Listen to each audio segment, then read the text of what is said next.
Nabaha siya. Talagang lubog siya. Ano yan eh.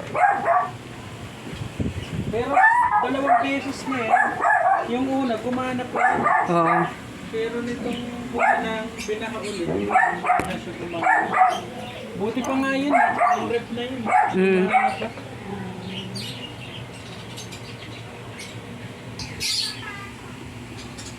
Wow, grabe.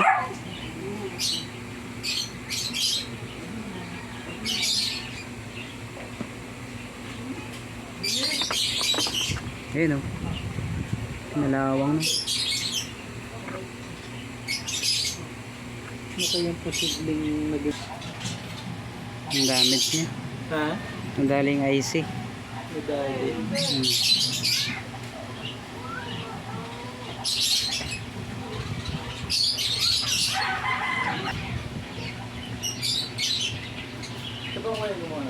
Dapat yan sa board. Idirekta mo yan, magiging 220. Ambis maayos, masisira. Lalong masisira. Kasi inverter to.